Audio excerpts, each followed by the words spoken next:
हर रोज एक नई कहानी देखने के लिए चैनल को सब्सक्राइब करें और बेल आइकन दबाना ना भूलें। अपने पिता के चलते सूरज की मर्जी के बिना उसकी शादी सुगना नाम की राजस्थानी लड़की से हो जाती है। गृह प्रवेश के समय सुगना का इतना लंबा घूंघट देखकर उसकी सास फूलन कहती है, ये 5 मीटर का घूंघट तूने मुंह पे डालो है या पूरे शरीर पे? कछु देख भी पा रही है कि ना? माँ जी साहब, हमारी चिंता को नहीं करो, एकदम सुथरा नजर आ रहा है सब हमारे को। अरे सूरज की अम्मा, अभी बातें करती रहोगी कि बहू को गृह प्रवेश भी करने दोगी? सुन बहू, जा कलश को अपने दाएं पैर से गिराकर लल्ला के साथ भीतर को आ जा। सास के कहने अनुसार सुगना कलश को गिराकर सूरज का हाथ पकड़े अपने गृह प्रवेश के रस्म को पूरा करती है, जिसके बाद सूरज उसका हाथ झटकते हुए वहाँ से चला जाता है। उसे ऐसे जाता देखकर सुगना कहती है, बापू सा, मारे बीन मारे को ऐसे छोड़ के कहीं चले गए? ये सब आपकी जिद का नतीजा है गो। माँ जी साहब, कहीं कहना चाहो सो, मारे को तो कुछ समझ ही को नहीं आवे। बहू, ऐसी चिंता वाली कोई बात नहीं है, तू जा अपने कमरे में आराम कर। सुगना अपने कमरे में जाती है तो देखती है कि सूरज सोफे पर सो रहा है। अपनी पहली रात को उसका ऐसा बर्ताव देखकर सुगना को अच्छा नहीं लगता। खुद का मूड ठीक करने के लिए वो आईने के सामने जाकर अपने लहंगे चोली को घुमाते हुए कहती है, हाय सुगना, माँ बापू ने थारे को कितना सुथरा लहंगा दिया है, म्हारा तो जी ही नहीं कर रहा इसे उतारने का। कितना फब रहा है ये म्हारे पे। बताओ, म्हारा बीन तो बात किए बिना ही सो गया। अब बताओ, पहली रात बीन बींदनी ने बात ही नहीं करी। ऐसे ही खुद से बातें करते करते सुगना की आंख लग जाती है और अगली सुबह वो जल्दी उठकर राजस्थानी घाघरा चोली पहनकर सर पर पल्लू लिए मंदिर में आरती कर रही होती है। उसके गाने की आवाज सुनकर उसके सास ससुर वहाँ आते हैं। सुगना दोनों को आरती देकर अपनी सास के पैर पकड़कर कहती है, खम्बा खड़ी माँ जी सा। कौन सो खम्बा? तू कहनो का चाहती है? मेरे पैर तो को खम्बो नजर आ रहे हैं का? अरे सूरज की अम्मा, बहू राजस्थानी में प्रणाम कर रही है तुम्हें। जी माँ जी सा, आशीष दो हमारे को कि सासरे में सबका दिल जीत सको। हाँ हाँ, जीती रहे। अब खड़ी भी हो जा, आशीर्वाद के साथ पैर भी लेकर मानेगी। अभी खंबा गड़ गया हो तो अपनी इस राजस्थानी बहू को बोलकर खाना लगवा दो, मुझे देर हो रही है। नाश्ता? पर अभी तक तो मैंने चूल्हा भी ना फूका, मैंने थोड़ा सा वक्त दो, अभी फुलके सेक लाती हूँ। अरे फल कब से सेक कर खाने लगे? अरे वो रोटी की बात कर रही है। ये लो, जाने तो अब तक कुछ बनायो ही ना। मेरे लल्ला घुइयां खाकर काम पे जाओगो। क्यों, तुमने गुइयां बना कर रखी है क्या?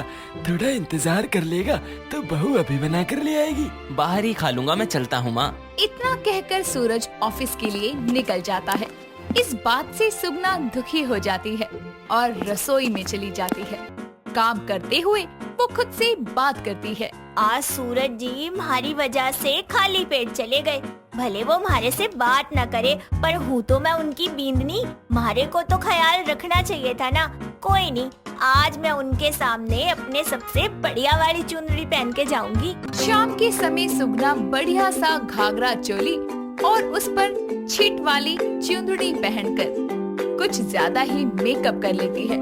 वो खुद को शीशे में निहार ही रही होती है कि तभी उसकी सास वहाँ आती है और उसका ऐसा मेकअप देखकर उसे घूरने लगती है। क्यों माँ जी सा, कैसी लग रही हूँ मैं? फुटरी एकदम। बहु फुटरी का तो पता नहीं, लेकिन कबूतरी तो जरूर लग रही है। जे का होलिया बना रखो है, भला इतनो मेकअप पोतने की कौन सी जरूरत आन पड़ी? माँ जी सा, मैंने के ज्यादा लाली पाउडर लगा ली। ज्यादा? अरे हद से ज्यादा लगा ली है। बिल्कुल सफेद भूतनी जैसा चेहरा दिख रहा है। और ये क्या, जब देखो घाघरे चोली में रहती है, साड़ी डालने में मौत आती है तुझे। ओ माँ जी सा, काई बोल दियो थाने। अरे इसमें बुराई ही क्या है, कितनी सुथरी तो लग रही है। और फिर हमारे राजस्थान में तो सासरे में बींदनियाँ यही पहनती हैं। अरे कम दिमाग, ये तेरा राजस्थान ना है, दिल्ली है गो। और यहाँ पर छोरियाँ शादी के बाद साड़ी पहनती है। और ये सब हो जाए ना तो किचन में आ जाइयो। जी माँ जी सा। इतना कहकर फूलन वहाँ से चली जाती है। रात का खाना खाकर सभी सोने चले जाते हैं। तभी सुगना अपने कमरे में जाती है और सूरज से बात करने की कोशिश करते हुए कहती है, ए जी, आप मारे ते बात काहे न करो, मैं थाने पसंद को नहीं। क्या बात करूं तुमसे, तुम्हारे आधे शब्द तो मेरे सर के ऊपर से निकल जाते हैं। अरे बीन साहब, बोली ना समझ पावो तो मन की बात ही समझ जाओ, मैं थाने प्रेम करूं। प्रेम मतलब प्यार? अच्छा, पर क्यों? काई मतलब ब्याह होया है थारा और म्हारा। अरे कितनी फुटरी शकल है थारी, अपने बीन से प्यार नहीं करूंगी तो क्या पड़ोसियों से करूंगी। बोलती हुई कितनी प्यारी लग रही है। ओहो, क्या बातों में लगा रही हो, मुझे नींद आ रही है, मैं चला सोने। इतना कहकर सूरज बेड पर सोने ही जा रहा होता है कि तभी सुगना उसका हाथ पकड़कर उसे अपनी तरफ खींचकर राजस्थानी गाते हुए बोलती है, थाने का झलियो मंगवायो, माने आँखों में सजायो, राज पलका में बंद करके रखूंगी। उसकी सुरीली आवाज सुनकर सूरज उसकी तरफ खींचने लगता है और उसे किस करने के लिए करीब आने लगता है। तभी सुगना का मांग टिका उसके माथे पर चुभ जाता है और वो माथा सहलाते हुए कहता है, ये कौन सा हथियार सर पर बांधे घूम रही हो? आइला, कितनी जोर से चुभ गया। ना सूरज जी, यहाँ तो म्हारा बोलना है, मतलब मांग टीका। बोनला? क्या अजीब नाम है, ऐसा लग रहा है तुमने मांग टीके का नामकरण किया हो बोनला। वैसे तुम इस राजस्थानी ड्रेस में बहुत जचती हो। साची, थारे वास्ते ही तो पहनी है माने ये हमारी छीट वाली चूदरी, और ये चूड़लो कैसे लाग रहे हो। इस तरह दोनों के बीच नजदीकियां बढ़ती है। समय बीतता है, सुगना धीरे धीरे अपने ससुराल में ढलने लगती है। एक शाम फूलन हॉल में बैठी माला जप रही होती है। तभी उसकी पड़ोसने कांता और शांता वहाँ आती है। अरे फूलन, तू तो मोहल्ले में ईद का चांद हुए बैठी है। अरे घर में बहू आ गई है, अब तो घर से कदम बाहर रख लिया कर। अरे जा, गर्मी में मरने को कौन बाहर निकलेगा, मेरे बस का तो ना है इतनी कड़ी धूप में डोलने की मन। अच्छा ये बता, घर में सब कैसे हैं? सुना है भाई साहब शिरडी गए हैं दर्शन के लिए। अरे ये सब छोड़ और अपनी बहू को बुला दे, शादी में घूंघट की वजह से उसका मुखड़ा नहीं देखा। हाँ ये तो है, फिर तूने मुंह दिखाई की रस्म भी नहीं की। अब आए हैं तो इसी बहाने बहू को भी देख लेते हैं। अरे वो कौन सा हूर की परी है जो उसको देखने के लिए मरे जा रहे हो, बुलाती हूँ। अरे ओ सुगना बहू। सास की आवाज देते ही बहू ट्रे में दाल भाटी चूरमा लेकर सर पर चूंदनी लिए हाजिर हो जाती है और ट्रे टेबल पर रखते हुए दोनों हाथ जोड़कर कहती है, खम्बा घड़ी। फूलन, बहू तो बड़ी लंबी है तेरी और इस राजस्थानी कपड़े में बड़ी जच रही है। आप हमारे सासरे पधारे, माने बड़ी खुशी हुई। आप भी बड़े फूटरे लग रहे हो। हाय हाय, हम इसे फूटे नजर आ रहे हैं, कहाँ से? अरे ओ गवार, उसका मतलब तू भी सुंदर दिख रही है, जे खाली राजस्थानी दिखती नहीं है, बोलती भी है। माँ जी साहब, मैंने दाल भाटी चूरमा बनाया है, और कुछ भी बना दो साथ में। इसके गले से जे ही उतर जाए वही बहुत है। अरे दोनों देख कर रही हो, खा भी लो अब। दोनों दाल बाटी चूरमा खाती है और फट से प्लेट खाली कर उंगलियां चाटने लगती है। तभी फूलन कहती है, जी की चटोरी हो दोनों। अच्छा बना था फूलन, तो चट कर गए। वैसे बहू, तुझे नाचना गाना कुछ आता है? जे लो, यहाँ क्या मनोरंजन सभा चल रही है कि तुझे मेरी बहू के ठुमके देखने हैं? अरे हम तो पूछ रहे हैं बस। राजस्थान में वो घूमने वाला डांस होता है ना, जिसमें औरतें ऐसे घाघरा पहनकर घूमती रहती हैं। माने लागे से आप घूमर नाच की बात कर रहे हो। हाँ, हमारे को तो घूमर नाच बड़े अच्छे से आवे है। रुको, मैं थाने करके बताती हूँ। इतना कहकर सुगना अपना घाघरा घुमाकर नाचते हुए गाती है। धनक प्रीत के सर पे ओढ़ कर घूमर घूमर घूमे, ढोला वाले ठाट घूमर घूमर घूमर घूमर घूमर घूमे रे। उसका घूमर देखकर पड़ोसने और फूलन भी उसके साथ घूमते हुए नाचने लगती हैं। हम गोवा चल रहे हैं तो बस चल रहे हैं। अभी तो कुछ दिनों पहले ही गए थे गोवा। 2 महीने हो गए हैं उस बात को, और आप बोल रहे हो कि कुछ दिन पहले ही गए थे। अरे तब याद नहीं है जब हर हफ्ते अपने दोस्तों के साथ गोवा चले जाते थे? तब तो नहीं कहते थे कि मुझे नहीं जाना, मेरे पास नहीं है टाइम। अभी तो गए थे। अरे उसका रीजन भी तो तुम थी, तुम्हारे लिए पहले मैं आता था गोवा। तो चलते हैं गोवा, अब क्यों नहीं?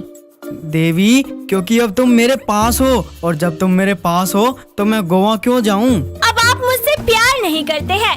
पहले के वो दिन भी क्या दिन थे जब हम पहली बार गोवा के बीच पर मिले थे।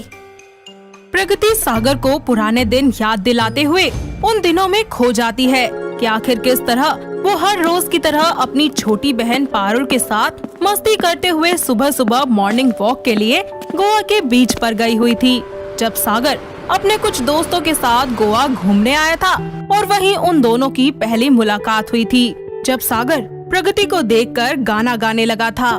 गोवा वाले बीच पे रानी आंखें मीच के, ठंडी ठंडी बियर पियेंगे बेबी फोटो खींच के।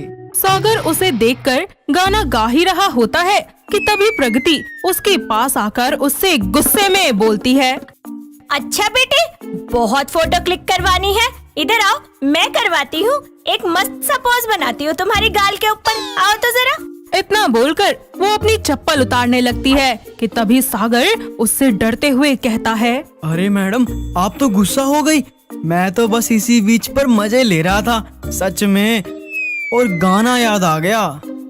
आपको देखकर नहीं गाया मैंने। मैडम, आप समझदार लगती हो, समझो जरा। मैं बहुत अच्छे से जानती हूँ तुम जैसे लड़कों को। एक अच्छी हॉट लड़की देखी नहीं कि आ गए दुम हिलाते कुत्ते की तरह। दीदी छोड़ो ना, हम यहाँ से चलते हैं ना, क्या पता बेचारा सच में सच बोल रहा है। पारुल प्रगति को शांत करवाकर वहाँ से ले जाती है। ये सब देखकर सागर का दोस्त विपुल वहाँ आता है और उससे कहता है, भाई क्या हुआ, कौन थी ये हुस्न परी, बड़ी कमाल की थी। गोवा की हॉट लड़की, हाय इस गोवा वाली से तो प्यार हो गया। तीखी मिर्ची जैसी तीखी है, सीने में लग गई सीधा। वो सब तो ठीक है भाई, पर तू इस लड़की को ढूंढेगा कहाँ? तुझे कुछ पता है इसके बारे में? पता है ना। क्या पता है भाई, जल्दी बता।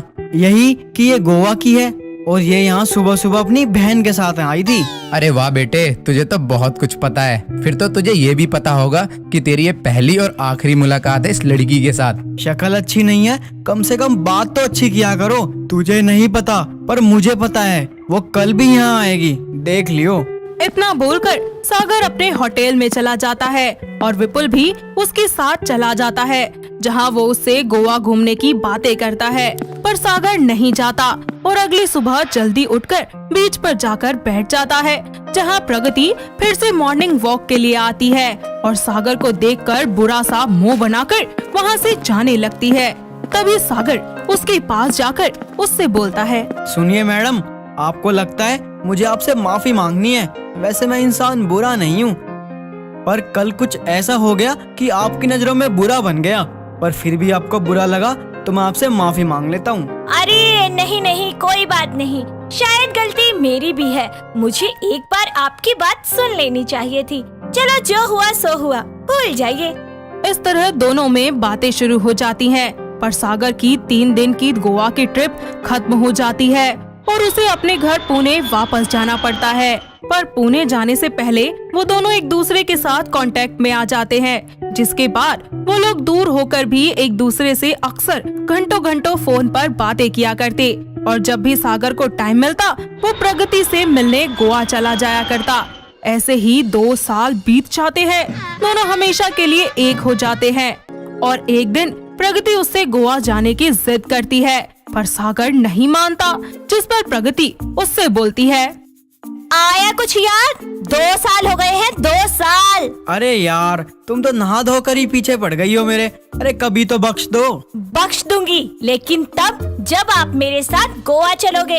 मुझे गोवा के बीच पर जाकर एक हॉट सी ड्रेस पहनकर समुंदर में डुबकियां मारनी है और फिर आग जलाकर उसके पास बैठकर आपके साथ डिनर करना है और हमारे आसपास में ना कुछ लोग रोमांटिक सा म्यूजिक प्ले कर रहे होंगे, तब छोड़ूंगी मैं आपका पीछा। तो ये अरमान पूरे करने के लिए तुम्हें गोवा जाना है? हाँ, हम बरसों जाएंगे। परसों हमारी शादी की सालगिरह है और मुझे अपनी एनिवर्सरी ना इस बार गोवा वाली बीच पर गोवा की हॉट बहू बनकर मनानी है। वो सब तो ठीक है, पर जिस तरह की तुम्हारी ख्वाहिश है ना, उससे तुम गोवा की हॉट बहू नहीं, आदि मानव की प्रजाति की हॉट बहू लगोगी।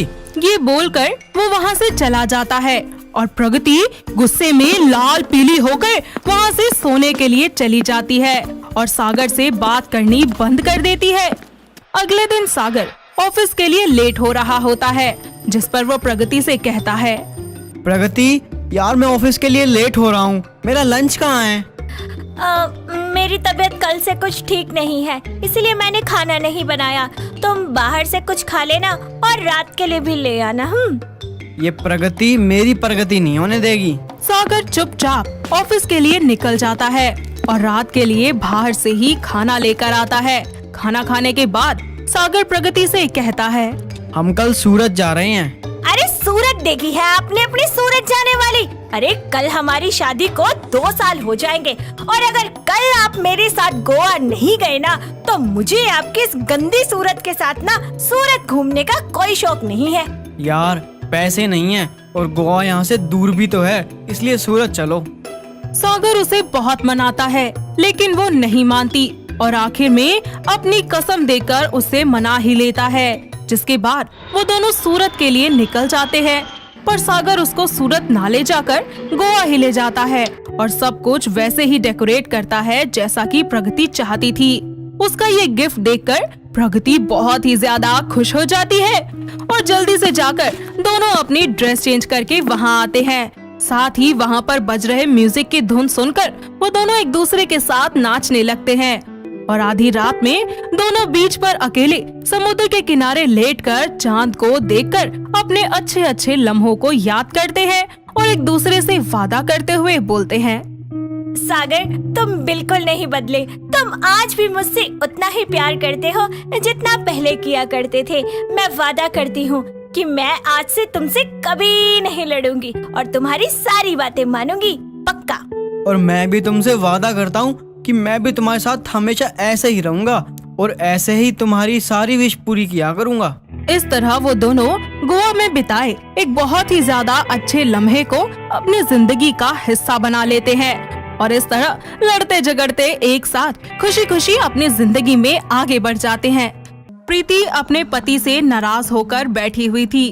उसका पति पीयूष घर पर आकर उसे मनाते हुए कहता है, क्या हुआ पागल? हे भगवान, मेरी तो जिंदगी ही बर्बाद हो गई है। मेरे हस्बैंड मुझे प्यार ही नहीं करते। करता हूँ यार। बोला था ना मैंने तुमको कि आज जल्दी घर आना, शाम को मूवी देखने चलेंगे। यार ऑफिस में बहुत सारा काम था इसलिए नहीं आ पाया। अरे जाओ ना, सारा दिन ऑफिस का काम ही करना होता है, मेरी तो कोई वैल्यू ही नहीं है। कल पक्का चलूंगा। अरे नहीं जाना मुझे तुम्हारे साथ, एक नंबर के धोखेबाज हो तुम। अच्छा यार छोड़ो ये सब और खाना दे दो। मैंने नहीं बनाया कोई खाना वाना आज। अरे मुझे लगा था हम बाहर जाएंगे, एंजॉय करेंगे, वहीं खा लेंगे। मैं ऑफिस से थका आया हूँ और अब भूखा सोऊंगा क्या? जैसी तुम्हारी मर्जी, सो जाओ तुम। अरे जिंदगी तो मेरी बर्बाद हो गई है, काम करके आओ तो महारानी का मुंह ही बना रहता है। जिंदगी बर्बाद हो गई मेरी, मेरा हस्बैंड मुझे प्यार नहीं करता।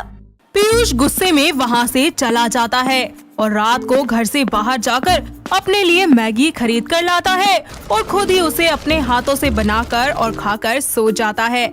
ऐसे ही अगली सुबह पीयूष जल्दी उठकर तैयार हो जाता है और नाश्ता करने के लिए टेबल पर इंतजार कर रहा होता है। जब प्रीति नाश्ता देने नहीं आती तो वो उसे रसोई में जाकर देखता है, लेकिन वो वहाँ पर नहीं होती। वो उसे एक दूसरे कमरे में देखता है, लेकिन वो वहाँ भी नहीं होती और जब वो उसे अपने कमरे में जाकर देखता है तो वो वहाँ पर सो रही होती है। तभी पीयूष गुस्से से एक गिलास पानी लाकर उसके मुंह पर मार देता है, जिसके कारण प्रीति गुस्से से बोलती है, पीयूष पागल हो गए हो क्या? ये क्या तरीका होता है? पागल मैं हूँ या तुम? अरे जब से शादी की है तुमसे मेरी जिंदगी बर्बाद हो गई है। क्या किया है मैंने? अरे तुम्हें होश भी है कि पति के ऑफिस जाने का समय हो गया है, तो कम से कम उसके लिए नाश्ता ही बना दूं। अरे कम से कम जब उठे थे तो मुझे उठा देते, क्या चला जाता तुम्हारा? तुम्हारी कोई जिम्मेदारी है मेरे प्रति? अच्छा 5 मिनट रुको, बना देती हूँ। धन्यवाद आपका। इतना बोलकर पीयूष चला जाता है। तब प्रीति अकेले में रोते हुए कहती है, जिंदगी बर्बाद हो गई मेरी, मेरा हस्बैंड मुझे प्यार ही नहीं करता। ऐसे ही एक दिन पीयूष अपना वॉलेट जेब में से निकालता है तो उसे देखकर वो मन ही मन सोचता है, कल तो 2000 थे और अब बस 500 हैं, बाकी के कहाँ गए? तो जरूर ये काम मेरी उस चुड़ैल बीवी का होगा। प्रीति सब्जी काट रही होती है कि तभी उसका पति गुस्से से उसके पास आता है और फिर बोलता है, ओ मैडम, मेरे पैसे कहाँ हैं? कौन से पैसे? किसके पैसे? मेरे वॉलेट में 2000 रुपए थे और अब बस 500 हैं। बाकी के कहाँ गए? भाई घर में भी जरूरत होती है पैसों की। ओहो, तो इसलिए इस नासपीटी ने पैसे चुरा लिए। अरे इसमें चोरी वाली बात कहाँ से आ गई? अरे पत्नी हूँ मैं तुम्हारी, तुम्हारे पैसे पर बराबर का हक है मेरा। वाह, पैसे लेने का हक है? अरे जिंदगी बर्बाद कर दी तुमने मेरी। मेरी तो जैसे जिंदगी आबाद कर दी है तुमने। दोनों पति पत्नी एक दूसरे से नाराज हो जाते हैं और कुछ दिनों तक बातें भी करनी बंद कर देते हैं। ऐसे ही एक रात पीयूष एक पर्ची पर लिखता है कि मुझे कल सुबह जल्दी ऑफिस जाना है, तो मुझे सुबह 5 बजे जगा देना। ये सब लिखकर वो पर्ची प्रीति के तकिए के नीचे रख देता है। थोड़ी देर के बाद जब प्रीति अपना काम खत्म करके वहाँ आती है तो वो पर्ची पढ़ लेती है। अगली सुबह जब पीयूष की आँख खुलती है तो सुबह के 9 बज रहे होते हैं। वो गुस्से से प्रीति के पास जाता है और फिर बोलता है, तुम्हारा दिमाग तो ठीक है ना? मैंने तुम्हें बोला था ना कि 5 बजे जगा देना, जरूरी मीटिंग है। मुझे समझ नहीं आता तुम्हारी दिक्कत क्या है।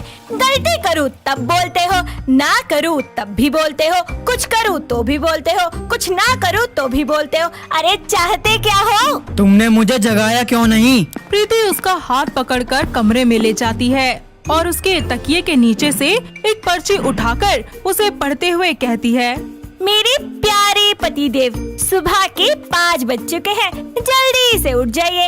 आपने बताया था कि आपको जल्दी ऑफिस जाना है, तो मैंने आपको जगा दिया। अरे मैं तो सोया हुआ था, कैसे जगता?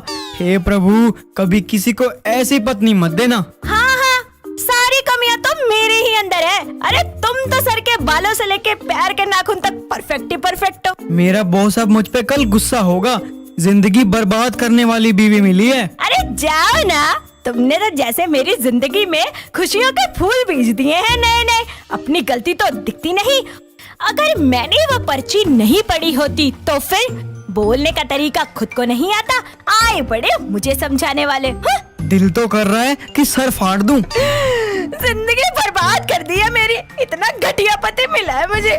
अरे अपना सर फोड़ दूं, ये दिल कर रहा है। फिर ठीक है। ऐसे ही अगली शाम जब पीयूष ऑफिस से घर आता है तो वो अपने साथ अपने एक दोस्त को भी लेकर आता है। पीयूष के साथ दोस्त को देखकर प्रीति बोलती है, हे भगवान, मैंने बस 2 लोगों का खाना बनाया है और तुम पूरी पलटन उठा कर ले आए। अरे 1 मिनट बात तो सुन लो।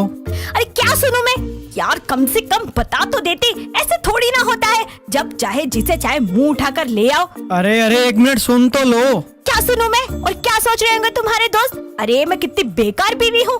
और हाँ, सबके सामने मेरी ईमेल डाउन करने के लिए तुम बिना बताए उनको साथ में लेकर आ गए। अरे चुप, एकदम चुप। जब से देख रहा हूँ पटर पटर बोले जा रही है। देख ले भाई, ये होता है शादी के बाद। मैं तो बस इसको अवेयर करने आया था कि शादी मत कर। शादी के बाद ऐसी चुड़ैलों से रोज आमना सामना होगा। हाँ भाई, सही कह रहा है तू। मैं यहाँ इसलिए इसको लेकर आया था कि शादी से पहले एक लाइव डेमो देख ले मेरे घर आकर कि कैसे क्या होता है। हाँ भाई हाँ, मेरी तो अब हिम्मत ही नहीं हो रही शादी करने की। तुम कहना क्या चाहते हो कि तुमने मेरी जिंदगी आबाद करी है और मैंने तुम्हारी जिंदगी बर्बाद करी है? अपने दोस्त को ये दिखाना चाहते हो? अरे मैं इन्हीं से पूछ लेती हूँ, जरा आप बताइए, क्या एक पत्नी अपने पति से ही अपनी इच्छाएं बताएगी ना कि पड़ोस वाले शर्मा जी से? हाँ भाई, भाभी भी सही कह रही हैं।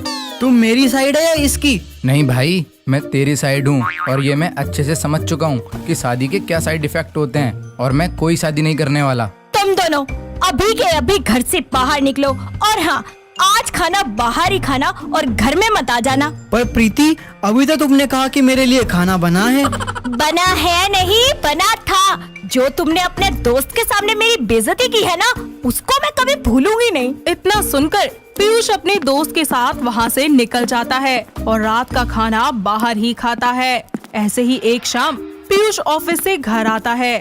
तभी प्रीति उससे कहती है, मैंने सोच लिया है, अब मैं तुम्हारे साथ 1 मिनट भी नहीं रहूंगी। पागल हो गई हो क्या? नहीं, अब समझदार हो गई हूँ, इसलिए नहीं रहना तुम्हारे साथ। ठीक है, तो लास्ट डिसीजन है तुम्हारा ये? हाँ। ठीक है, चलो फिर छोड़ आता हूँ तुमको। हाँ हाँ, सामान रखा है अंदर, ले आओ। पीयूष अंदर जाता है और पहले से ही पैक किया हुआ सामान बाहर लेकर आ जाता है और घर से बाहर निकलकर प्रीति से कहता है, चलो अब। इस घर से मैं नहीं जाऊंगी और ये सामान और किसी का नहीं बल्कि तुम्हारा है, तो तुम जाओगे यहाँ से। हैं? प्रीति फटाक से दरवाजा बंद कर देती है और पीयूष घर के बाहर सामान लेकर बैठा रहता है और फिर खुद से कहता है, हे भगवान, जिंदगी बर्बाद कर दी इस औरत ने मेरी। तो दोस्तों, कैसी लगी आपको हमारी ये जिंदगी बर्बाद करने वाली बहू की कहानी? क्या आपके घर के आसपास भी है कोई ऐसी बहू जो अपने पति को ऐसे ही परेशान करती हो? अगर हाँ, तो उन्हें ये वीडियो दिखाइए और हमें कमेंट करके बताइए। दोस्तों, अगर आपको ये कहानी पसंद आई तो इसे लाइक करें, शेयर करें और कमेंट करके बताएं कि कहानी में आपको सबसे अच्छा क्या लगा।